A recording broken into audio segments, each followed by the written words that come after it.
Okay, we'll try again. For some reason, my iPad decided to boot me out of videoing at that point. We had left it where Flavia has gone to visit the mother of the little girl whose father they had bumped into. And she's just said to Evita's mother, that Evita had always seemed so healthy. Of course, Flavia actually didn't know Evita, but it's part of her plan to get some information.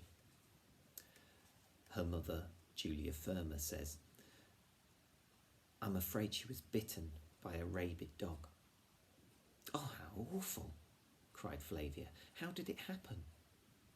"It's so crowded here, as you can see." Evita's mother waved vaguely towards the garden. "My daughter loved to play in the graveyard among the trees, and I never thought..." Her voice trailed off and she swatted absently at a fly. "One day she came home complaining of a dog bite.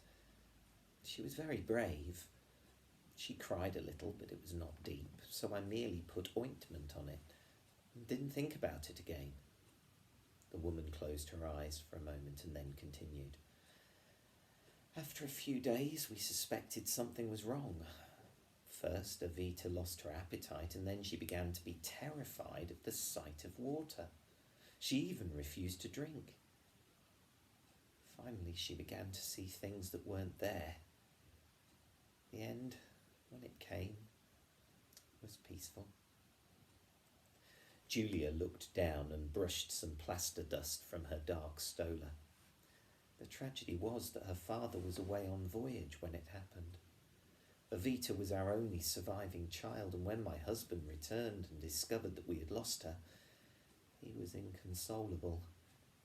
"He doesn't share my faith," she added quietly. "Your faith?" asked Flavia.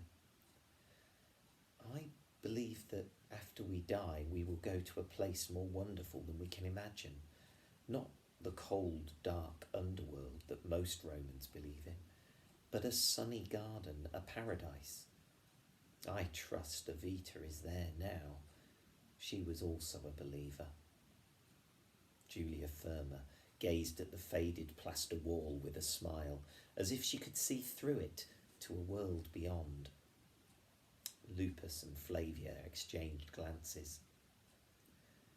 "Would you children like to see her room?" Evita's mother asked suddenly. "Yes, please," Flavia nodded politely, remembering to use her little girl voice. Julia Firma rose and led them next door into a tiny bedroom.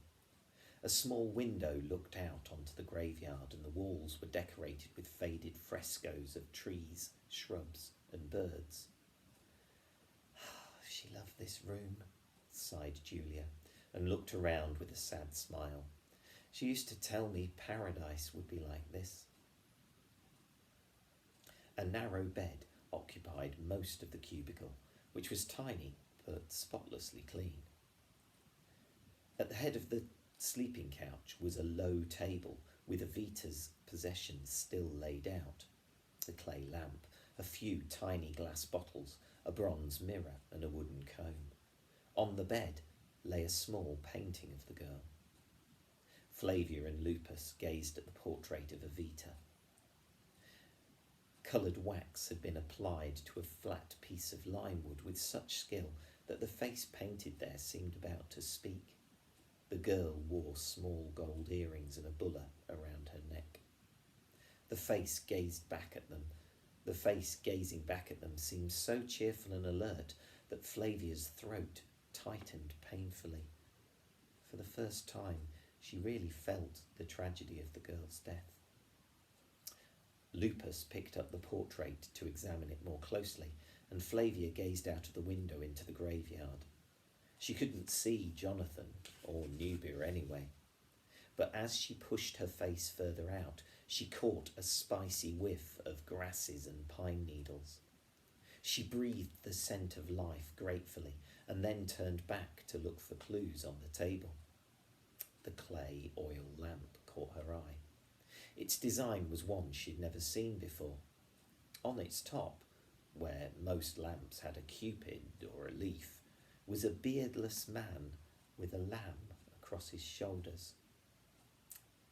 "The shepherd," murmured Julia, stepping in from the doorway. "He has carried my little Avita home, like the lamb." "The shepherd?" said Flavia. "Our God," Julia replied simply. "See the Greek letters Alpha and Omega on the spout? They mean—" But Flavia never heard what she was going to say.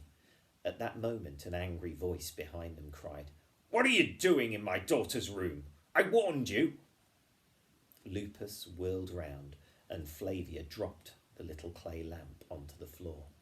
There, in the doorway, stood Publius Avitus Proculus.